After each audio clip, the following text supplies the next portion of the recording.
메리 크리스마스. 이동형의 뉴스 정면 승부. 이동형의 뉴스 정면 승부. 청취자 여러분 안녕하십니까. 크리스마스 이브에 인사드리는 이동형입니다. 저희 뉴스 정면 승부에서는 크리스마스를 맞이해서 2018년 올 한 해를 정리해보는 특별한 시간을 준비했습니다. 과연 올해 가장 뜨거웠던 이슈와 뉴스는 무엇이었을까요? 1부와 2부에서는 뉴스 정면 승부가 선정한 올해의 기자들과 함께 달아냈던 올 한 해를 키워드로 정리해보겠습니다. 키워드로 다시 보는 2018년 잠시 후 이어지고요. 3부와 4부에서는 뉴스 정면 승부를 찾아준 사이다 손님들, 가수 노라조와 함께 국회의원 고민상담 시간을 가져보겠습니다. 국회의원들 고민에 사이다다운 답변 기대해 주시기 바랍니다. 12월 24일 월요일 이동희 뉴스 정면 승부 시작하겠습니다.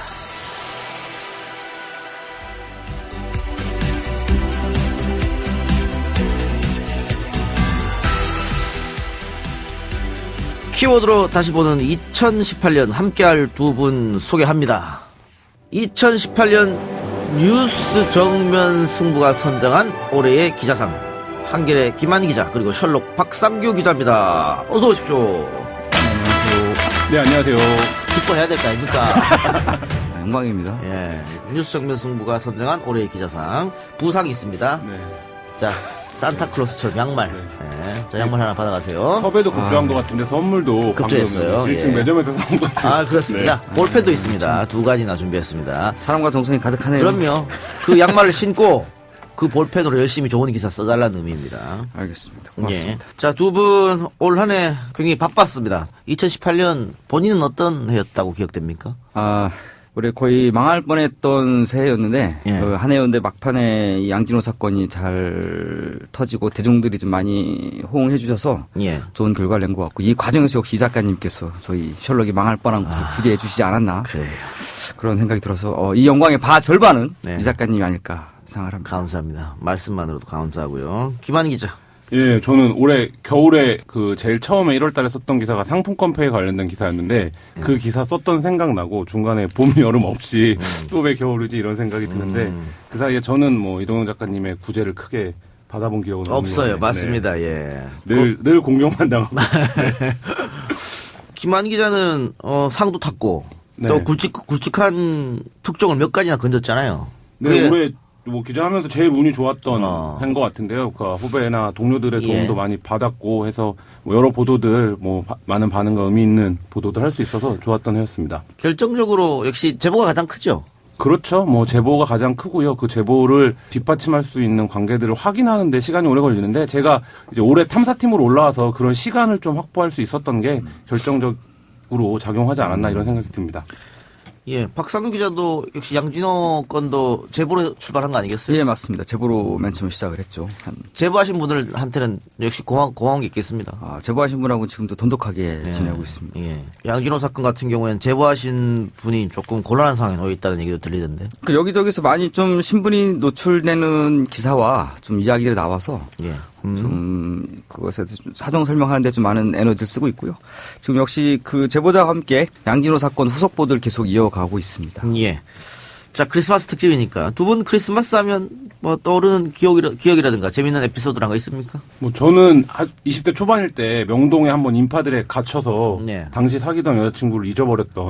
크리스마스 날요? 네. 야, 큰일이 날렸네. 전화 같은 거 없었어요? 2000년대 초반 전화가 있었는데 그 당시에는 그렇게 원활한 상황은 아니었고 근데 그때는 이제 명동에 정말 크리스마스 이브에 사람이 많이 모일 때라 정말 발 디딜 틈 없었는데 그래서 한동안 좀 잊어버렸던 기억이 있고요. 크리스마스 날 왜 명동을 가요? 그러니까요. 그게 철이 없는 나이의 공통점이 아닌가. 근데 요즘은 명동을 가도 그렇게 사람이 없는 것 같아요. 크리스마스 그때는 때. 약간 중국거리 같은 느낌. 박 기자님은? 저는 옛날에 젊었던 20대 때, 20대 중반 때 크리스마스 이브 날 그 애인과 함께 모텔을 찾아 헤매다가 밤새고 떠오르는 태양을 보면서 각자 집으로 흩어졌던 기억이 있습니다. 빈방이 없었나 보죠. 빈방이 없었고 돈도 없었습니다. 돈도 없었고. 예. 그래요. 역시 크리스마스 하면 연인이 먼저 떠오르는가 보네요. 추우니까요. 예. 저는 방금 말하고 후회했습니다. 이 얘기를 하는 게 아니었는데. 올해 크리스마스 때는 뭘 할 계획이면 내일인데. 네, 뭐 가족과 함께 보낼 생각이고요. 예. 장인어른 생신이셔서 예. 또 더 많은 가족들과 함께 만날 것 같습니다. 그런데 뭐가 제일 먼저 떠오르냐 하면 옛날 여자친구가 떠오르고.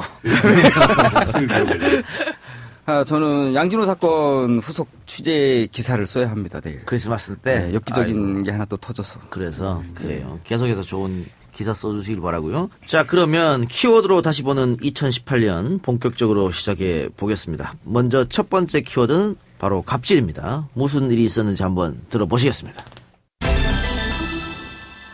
날 잘 모르나 보지? 대답 안 한다고 난 넘어가는 사람 아니거든? 대답 안 할 거야? 당신도 문제야. 내가 몇 번을 얘기를 했으면 재촉을 해서라도 갖고 와야 될 거 아니야? 근데 이따위로 갖고 와? 시끄러! 너 뒤에 가서 내 욕 진짜 하겠지? 그쵸? 억울해 죽겠죠? 맞아요? 안 맞아요? 당신 월급에서 까 그러면? 월급에서 깔까? 징계해! 나 이거 가만히 못 놔둬. 어디? 징계하세요. 어디서? 네, 뭐 드라마의 한 장면이 아니고요. 진짜로 일어났던 일입니다.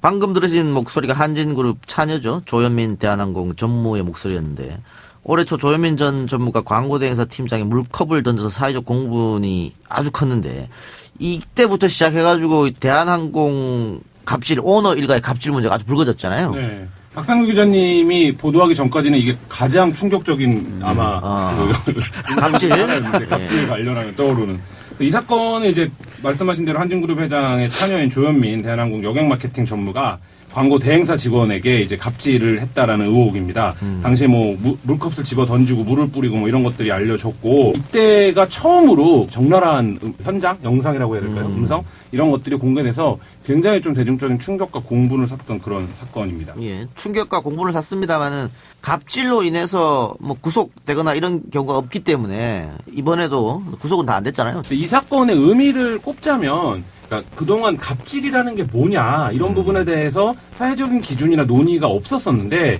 노동 현장에서 일상적으로 벌어지는 폭언, 폭행, 상사의 그 상식적이지 않은 행동 이런 것들을 갑질로 봐야 한다. 이런 좀 사회적인 인식이 높아지는 계기 뭐 이런 것들을 이제 법률적인 판단과 여부와는 별개로 사회적 판단을 높이는 계기는 예. 분명히 된 사건이었다고 생각이 듭니다. 뭐 그런 부분도 있겠습니다만 결국은 오너 리스크가 터진 게 아니냐. 네. 오너가 자기 마음대로 하는 거잖아요. 이거는 그냥 내 회사다. 그리고 임직원들은 내가 부리는 사람이다. 내가 월급 주는 사람이니까 마음대로 해도 된다. 이런 생각이 만연해 있다는 거잖아요. 재벌 기업 가문에. 예, 그렇습니다. 그런 문제들이 올해 많이 터져서 특히 대한항공 항공사 쪽에서 많이 터졌었죠. 뭐 아시아나항공 쪽에서는 뭐 회장님을 둘러싸고서 노래를 부른다거나 있었죠. 또 예. 달려가서 안긴다거나 예, 아니면 예. 팔짱을 낀다거나 예. 그런 계획을 짜고서는 좀 그 두 항공사 대한민국의 가장 큰 두 항공사에서 갑질 논란이 벌어져서 큰 공분이 샀고 예. 그 과정에서 또 직원들이 자체적으로 노조라든가 자기들 힘을 합쳐서 복면을 쓰고 시위를 하고 자기 노동권에 대해서 이야기하고 그다음에 자기 그동안 피해를 봤던 사례를 이야기하면서 자존감을 또 회복하는 과정도 있었던 것 같아요. 예. 그런데 양대 항공사가 다 갑질 문제를 겪었는데 결국은 2세, 3세로 내려오면서 이런 갑질 문화가 더 심해지는 거 아니냐, 재벌들의. 그런 지적도 있습니다. 뭐 이게 항공사의 특성이 국가와의 관계 속에서 성장할 수 있는 산업이라는 특징이 있는데요. 그렇다 보니까 이제 오너 일가들이 굉장히 폐쇄적으로 운영이 되고 비교적 다른 산업에 비해서 경쟁력을 쉽게 유지해 갈 수 있는 그러다 보니까 뭐 여러 가지 뭐 이 사업들을 진행하는 데 있어서 좀 재벌 2세나 3세들이 더 쉽게 경영에 참여할 수 있는 비판이 제기됐고요.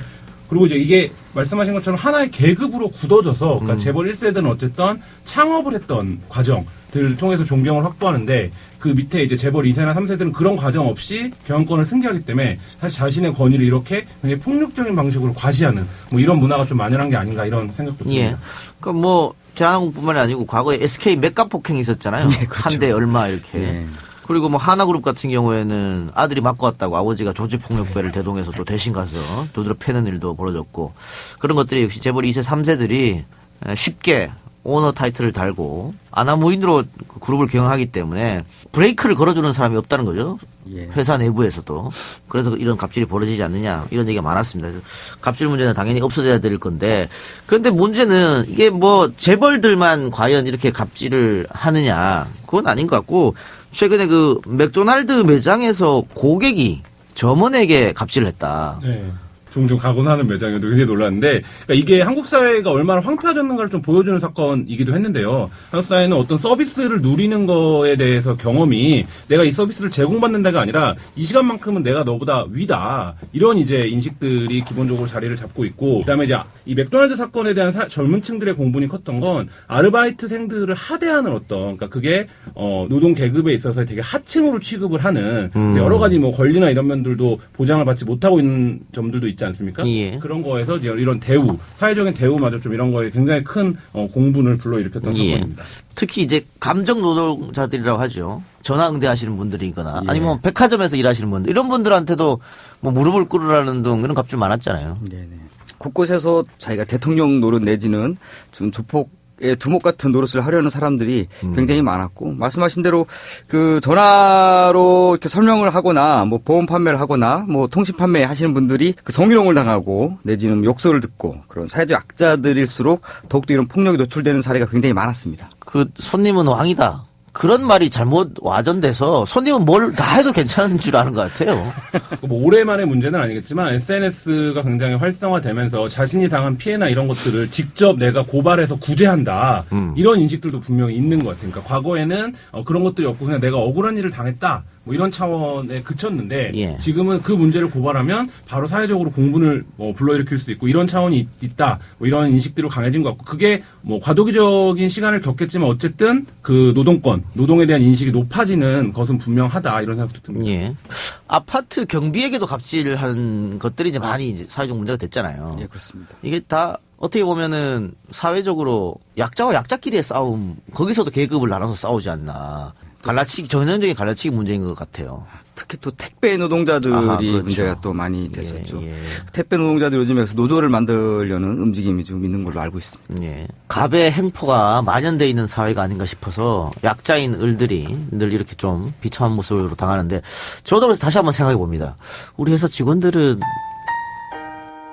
지금 이 작가가 갑질을 하고 있는 게 아니자, 이런 생각을 할 수도 있겠다라는 생각을 하면서, 예, 우리 제작진에게도 안 하려고 좀 노력하고 다시 한번 스스로를 돌아보는 시간을, 지금 고개를 절레절레 흔들고 있어요, 밖에서. 다시 한번 그런 생각을 갖게 하는 시간을 갖게 됐다 생각하고요. 자, 그럼 여기서 잠시 광고 듣고 와서 이야기 계속 이어나가겠습니다.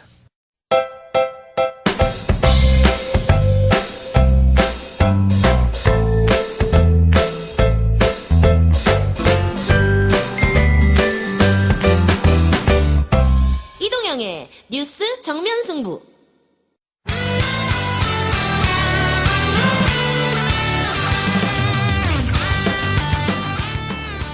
네, 갑질하면 떠오르는 또 하나가 거의 끝판왕이라고 할 수 있는 양진호 회장 사건입니다. 박상규 기자가 특종 단독 보도했던 사건이죠? 예, 그렇습니다.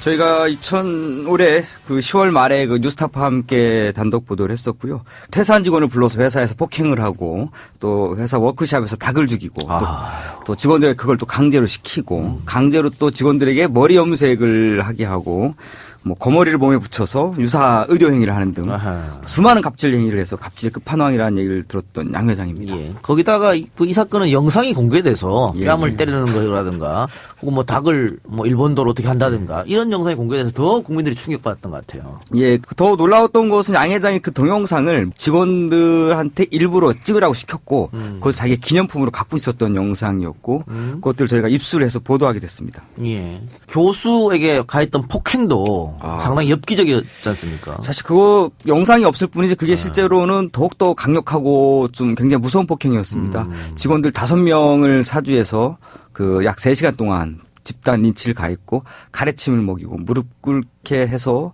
뭐 손과 발을 밟게 하고 그다음에 또 구두를 핥게 하고 아주 가혹한 폭행이 이루어졌던 끔찍한 사건이었습니다. 근데 양진호 회장 어쨌든 그런저런 이유로 구속이 됐고요. 예. 근데 양진호 회장 문제는 갑질 문제도 있습니다만 또 불법 동영상 문제도 있잖아요. 사실 그게 가장 큰 문제이자 핵심입니다. 양진호 회장 사건에서 그 양진호 회장은 위디스크라는 회사를 운영하고 있는데요. 거기가 웹하드 업계의 전체에서 압도적인 1위 회사입니다. 규모와 이용자 면에서 가장 많은 영향력이 있는 업체인데요. 여기에는 일명 디지털 성범죄 영상이 수없이 많이 올라왔고 한 해에 약 70억 원대의 그 불법 동영상의 거래가 이루어졌던 것으로 경찰 수사 결과 파악이 됐습니다. 예. 어쨌든 그것도 지금 수사 중이죠, 검찰이. 계속 수사 중에 있고요. 아마 양 회장은 정범 관계로 인해서 많은 형량을 받게 되지 않을까 그렇게 지금 예측하고 있습니다. 근데 최근 보도 보면 또 양진호 회장이 검찰에 돈을 줬다. 뇌물성인 것 같은데. 예. 이것도 수사 중입니까? 이것도 검찰하고 경찰하고 두 수사기관 입장에서는 매우 좀 뜨거운 감자예요. 예. 자기들이 의혹을 갖고 수사한다고 좀 사실 보기는 어렵고요. 어쨌든 양진호 회장은 직접적으로 문자로 성남지검에 5천, 서울중앙지검에 2천 그렇게 뿌리고 그것만이 아니라 실제적으로도 직원들에게 무슨 사건이 벌어질 때마다 자기가 구속 위기가 있거나 내지는 경찰 수사가 강하게 진행될 때마다 현금을 동원해서 수억 원씩 법무 담당하는 직원에게 줘서 어떻게 해서 막아봐라 그렇게 지시했던 정황이 있고요. 그 돈이 과연 경찰, 검찰에게 흘러갔는지 아니면 중간에 배달 사고가 났는지 이 점에 대해서는 수사기관이 국민들에게 한 점 의혹 없이 명명백백 밝혀내야 할 사안이라고 생각을 합니다. 예, 물론 배달 사고 가능성도 있을 것 같아요. 예. 자, 키워드로 돌아보는 2018년 두 번째 키워드는 바로 미투입니다. 제가 서울 북부지검에 근무할 2010년도의 일입니다. 주위에서 피해자가 직접 나가서 이야기를 해야만 너의 진실성에 무게를 줄 수 있다라고 이야기를 해서요. 용기를 얻어서 이렇게 나오게 되었고요. 사실 제가 범죄 피해를 입었고 또 성폭력의 피해를 입었음에도 거의 8년이라는 시간 동안 내가 무엇을 잘못했기 때문에 이런 일을 당한 것은 아닌가. 굉장히 내가 불명예스러운 일을 당했구나라는 자책감에 굉장한 괴로움이 컸습니다. 범죄 피해자분들께 그리고 성폭력 피해자분들께 결코 당신의 잘못이 아니다. 라는 것을 얘기해주고 싶어서 나왔습니다. 제가 그것을 깨닫는데 8년이 걸렸습니다. 예. 방금 들은 목소리는 서지현 검사의 목소리였는데요. 갑질 사건이 권력형 성범죄로 이어지기도 하면서 우리 사회에 미투 운동이 벌어졌습니다. 원래 미투 운동은 미국 헐리우드에서 시작된 건데 서지현 검사의 이 폭로로 대한민국도 미투 열풍이라고 표현해도 될 것 같아요.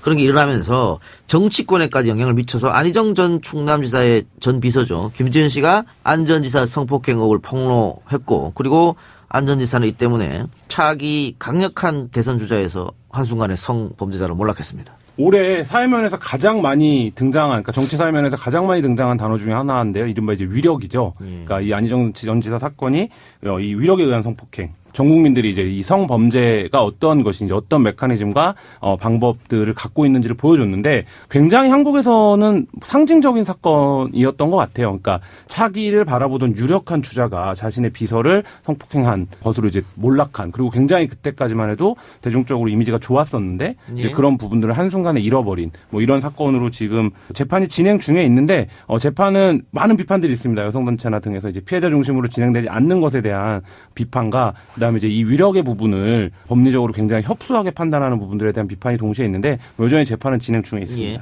1심 재판부는 위력에 의한 성폭행에 대해서 무죄를 선고했죠. 네. 그러니까 안희정 지사가 주장했던 합의의 성관계를 받아들인 거고요. 2심이 진행되고 있기 때문에 2심 결과는 어떻게 나올지 좀 두고 보고요.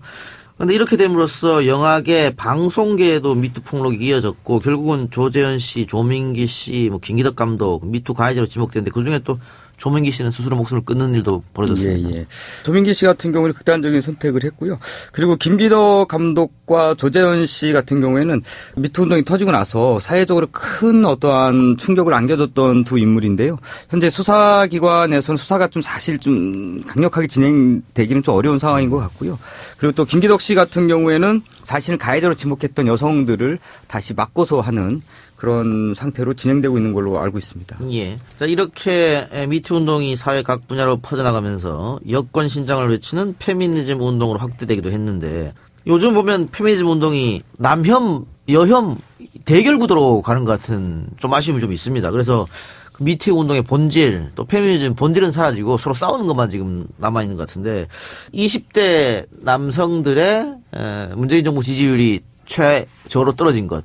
결국 그 문재인 정부가 친 여성 정책을 펴서 그런 거 아니냐 이런 네. 분석까지 나오고 있을 정이죠. 저는 이제 뭐 언론의 보도가 기본적으로 이것을 대결 구도로 바라보는 방식의 프레임을 계속 생산해 나가는 게 문제라는 생각이 들고요. 예. 근데 실제 이런 점은 있는 것 같습니다. 지금 젊은 세대들의 입장에서 보면 남자들 입장에서 억울함도 있고 여자들 입장에서 세상이 여전하다. 이 두 개의 정서가 충돌하고 있는 것 같아요. 그래서 남자들 입장에서는 여성과 남성이 별 차이가 없고 오히려 여성들이 더 우월한 성적이라든지 여러 가지 면에서 지위를 누리는데 왜 여성이 차별된다라고 주장하냐 이거에 대한 반감을 갖고 있고 또 이 방향에서 이 문제를 바라보는 굉장히 좀 선정적인 보도들 이런 것들이 많이 쏟아져 나오고 있고 우리가 뭐 비근한 예로 몇 년 전에 계속 있었던 일베 이런 현상들이 이제 다 이 맥락의 뿌리라고 할 수 있는데요. 뭐 페미니즘은 지금 뭐 한국뿐만 아니라 전 세계를 관통하고 있는 거대한 이데올로기 중에 하나고 그게 이제 지구의 절반을 차지하는 여성들이 뭐 지구 탄생 이래 훨씬 덜 권리를 누려왔던 부분들에 대한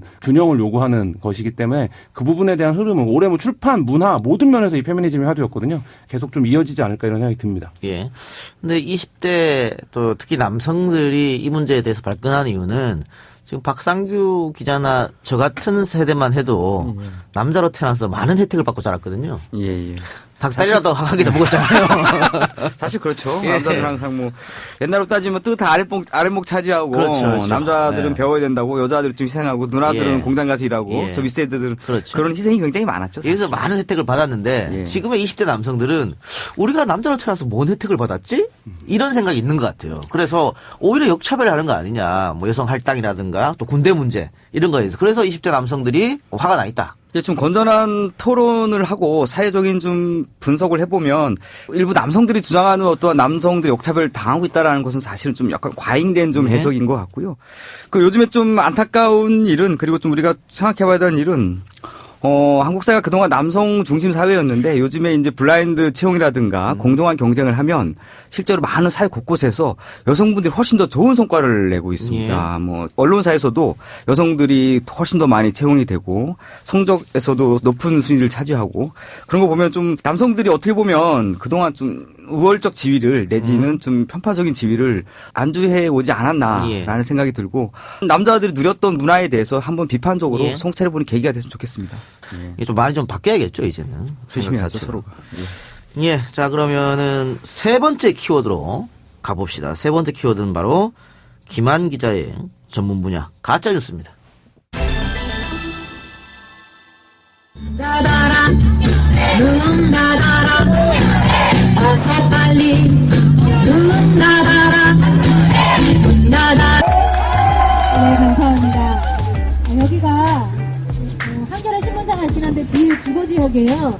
그래서 저희가 굉장히 시끄럽다고 자꾸 민원이 들어온다고 해서 그런데 우리 아파트 주민 여러분, 저희가 막무가내로 이걸 하는 게 아니고 이 나라와 그리고 아이들을 살리기 위해서 이 자리에 나왔습니다. 문 닫아라, 문 닫아라, 한결에.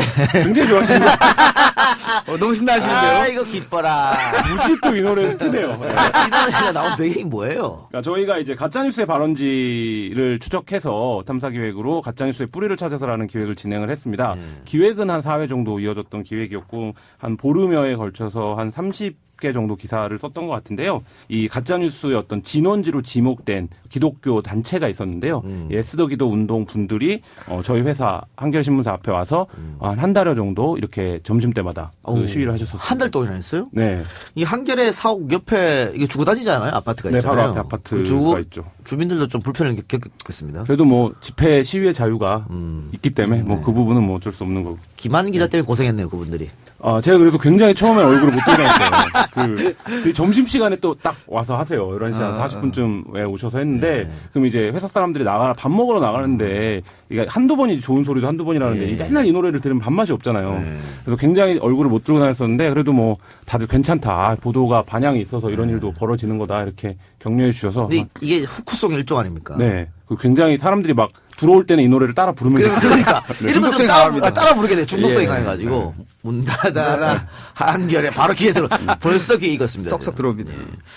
그 언론사 입장에서는 이 종교 단체를 이렇게 단체에 관한 기사를 쓰는 게 가장 곤혹스러울 것 같아요. 그러니까 부담은 있는데 사실에 대한 그래서 뭐 엄밀성이나 확신이 있다면 근데 뭐 그 부분이 작용하는 건 아닌 것 같고요. 저희는 이때 이제 3단 연결망 분석과 여러 가지 제보들을 통해서 확실히 보도에 대한 자신감이 있었고요. 그래서 이제 그것도 이들이 어떤 가짜뉴스를 퍼뜨렸는지도 굉장히 구체적으로 저희가 팩트 파인딩을 다 해서 보도를 했기 때문에 뭐 그런 부분은 없었는데 이분들이 어쨌든 온라인과 오프라인에서 왕성하게 활동을 하시는 분들이고 평소에도 이제 뭐 일요일마다 집회도 하시고 교회에 모여서 노래도 부르고 이러신 분들이라 굉장히 좀 조직적으로 대응을 하셨었습니다. 에스더 기도운동이 가짜뉴스를 유포하는 정치적 이유는 어디 있다고 보십니까? 그러니까 종교적인 이유와 정치적인 이유가 다 있다라고 보는데요. 종교적인 이유로는 이제 교회 세력이 교체되는 시기들이 맞물려 있습니다. 그래서 이제 교회가 대형교회를 중심으로 한 성장을 해왔는데 그런 동력들이 조금 없어지면서 동성애라든지 뭐 이런 문제들을 한국교회의 문제로 만드는 이런 과정에서 에스더 기도운동이 자리를 잡았다라고 보고요. 정치적으로는 저희도 보도했지만 이 단체에 배후에 누가 있나 이 부분에 대한 것들이 좀 규명이 돼야 된다. 여기들이 이제 뭐 대선 당시에 문재인 후보에 대한 가짜뉴스라든지 뭐 진보 교육감들에 대한 가짜뉴스라든지 뭐 이런 부분들도 유포를 했는데 뭐 그 부분들은 이제 과거 그 집권했던 그 보수 정당 그리고 국정원 뭐 이런 부분들의 배후도 밝혀질 필요가 여전히 남아 있습니다. 예. 가짜 뉴스의 주된 공급원으로 SNS, 요즘은 유튜브를 많이 또 지목하더라고요. 예. 얼마 전에 홍준표 전 대표가 자신의 유튜브 TV죠, 홍카콜라를 예. 개국했다는데 첫 방송에서 가짜 뉴스가 몇 개 나왔다. 예. 이런 지적도 있고. 예. 첫 방송부터 가짜 뉴스를 했고요. 한겨레도 유튜브 하지 않습니까? 네, 하고 있습니다. 구독자가 굉장히 작죠? 아니, 언론사 중에서는 굉장히 많습니다. 그래요? 언론사 중에서는 1인 걸로 알고 있고 조선일보랑 한겨레만 좀 유의미한 숫자인 걸로 제가 알고 있는데 자기 브랜드로 하는 것 중에 이제 버티컬로 하는 거 말고 YTN 무시합니까 지금? YTN보다 아마 한겨레가 많은 걸로 제가 알고 있는데 확실히 숫자는 모르겠어요. 예. 근데 이게 이제 유튜브가 왜 이렇게 지금 각광을 받냐 가짜뉴스의 진원지로 보면 유튜브가 이전의 SNS와는 달리 조회수나 그 방문자 수가 그 자체로 수익으로 연결되는 구조를 갖고 있습니다. 이거는 그 전에 SNS에서는 사실 없었던 모델인데요. 예. 그러니까 팟캐스트 같은 것도 이제 하시지만 팟캐스트는 그 자체가 수익이 되지 않잖아요. 많은 사람들이 듣는다고 해서. 그렇죠. 광고를 수주한다거나. 네, 다른 작업을 해야 되는데 유튜브는 그냥 많은 사람들이 와서 보면 그거에 대한 수익 쉐어를 해주기 때문에 그 부분에서 굉장히 각광을 받고 있고 허위로 조작된 정보로도 돈을 벌 수 있는 지금 세상에 와 있는데 이 기술의 발전과 수익 배분 모델의 진화에 비해서 규제 정도는 그걸 좀 못 따라가는 그러니까 규제라는 표현이 뭐 하니까 뭐 엄청나게 엄격하게 탄압하는 것 같은데 그게 아니라 이걸 어떻게 관리할 건지에 대한 좀 사회적 공론화가 부족한 그런 상황입니다. 그럼 예를 들면 뭐 아프리카 TV 같은 경우에는 국내 업체이기 때문에 국내법상 규제를 가할 수 있거든요. 방송통신심의위원회라든가. 유튜브는 우리나라 플랫폼이 아니기 때문에 할 수가 없어요. 네. 그래서 뭐 역차별 문제도 뭐 지적되고 있습니다만은 유튜브에서 자체적으로 가짜뉴스에 대한 해법 나름대로 만들어내야 되지 않을까 플랫폼이 그런 생각 들고. 우리만의 문제가 아니라 전 지구가 그렇죠. 네. 지금 유튜브 문제를 앓고 있으니까요. 저도 내년부터는 유튜브를 시작할 생각인데 6개월 만에 한겨레 잡겠습니다. 구독자 수를. 꼭 그러시길 바랍니다. 지금 근데 굉장히 레드오션 됐습니다. 좀 더 빨리 가셨어야 돼요. 셜록은 유튜브 안 합니까? 셜록도 유튜브 하고 있는데요. 아, 지금 하고 있어요? 동영상 한 개 올렸습니다. 한 개 올렸습니다. 열심히 양심의 하십시오. 갑질, 예. 네. 열심히 하겠습니다. 더 열심히 하시기 바랍니다. 자, 그리고 2018년 빼놓을 수 없는 키워드 바로 평화입니다. 수십 년 세월 지속되어온 처절하고 비극적인 대결과 적대의 역사를 끝장내기 위한 군사 분야 합의서를 채택하였으며 조선 반도를 핵무기도 핵 위협도 없는 평화의 땅으로 만들기 위해 적극 노력해 나가기로 확약하였습니다. 남과 북은 처음으로 비핵화 방안도 합의했습니다. 남과 북은 오늘 한반도 전 지역에서 전쟁을 일으킬 수 있는 모든 위험을 없애기로 합의했습니다. 나는 김정은 위원장에게 서울 방문을 요청했고 나는 문재인 대통령에게 가까운 시일 안에 서울을 방문할 것을 약속했습니다. 2018년 최초의 북미 정상회담이 열리고 세 번의 남북 정상회담이 열리는 등 남북 평화교류가 이어졌습니다. 아직도 생각은 안 해요. 판문점에서 양 정상이 나란히 서서 한 번씩 왔다 갔다 하는 모습, 경계선을. 그리고 최초 생중계였잖아요. 그렇죠. 그런 점도 굉장히 의미 있었던 것 같고, 뭐 평양냉면을 공수해서 왔다 이런 얘기들. 두 분은 어떤 게 기억이 납니까? 그 말씀하신 대로 좀 문재인 대통령이 예정이 없이 분단선 넘어서 북한에 깜짝 방문했던 거. 그쵸. 1차 4월 달에 정상회담 때 그 모습이 가장 인상적이었고요. 그리고 뭐 백두산 천지에 갔을 때 가을 때 그 모습도 두 정상이 환담 나누는 모습이 가장 인상적이었습니다. 예. 자, 김정은 위원장의 연내 답방은 뭐 무산된 걸로 보이고요. 연초에 그러면은 오지 않겠나. 근데 그 북한 내부에도 고민이 많을 것 같아요. 과연. 네, 뭐 고민이 많고 뭐 그런 얘기들 나오고 있잖아요. 예를 들면 태극기 부대로 대변되는 이 김정은 위원장 그 답방을 극렬히 반대하는 세력을 한국은 어쨌든 민주사회이기 때문에 통제를 어떻게 할 것이냐 이런 부분들이 있고 김정은 위원장이 그 답방을 한다면 그 자체로 뭔가 이제 성과가 나와야 되는데 그 부분에 대한 지금 협상이 좀 지지부진해지면서 최근에 이제 조명균 통일부 장관 1, 4분기가 중요하다 이런 얘기 하지 않았습니까? 예. 그러니까 3월 안에 어쨌든 해결을 봐야 한다. 비핵화를 궤도에 올려야 된다 이런 얘기인데 그래서 이제 만약에 김정은 위원장이 연초에 답방을 한다면 어쨌든 1, 4분기 안에 좀 답방을 추진할 것으로 그렇게 관측이 됩니다. 예, 남북 정상회담 또 북미 정상회담 빨리 이루어져서 평화의 길로 한 발 더 나갔으면 하는 바람이고요. 최근에 남북 철도 공동조사 끝나고 남북 철도 도로 연결 첫 공식이 열릴 예정인데 두 분 혹시 북한 간 기억 있습니까? 저는 없습니다. 네. 저는 평양에 한번 갔다 왔습니다. 평양에 2006년도에. 뭐 때문에 갔습니까 그때? 그때 전 직장에서 오마이뉴스에서 예. 그 평양에서 마라톤 대회를 했었습니다. 예. 오마이뉴스가 잘 나가던 시절에 그때 예. 취재 기자로 거기 참여했었습니다. 그럼 지금은 잘 못 나간다는 얘기입니까 오마이뉴스가? 제가 제 입으로 말하기 어렵고요. 그래요. 그때 한번 평양 다녀오셨는데 예.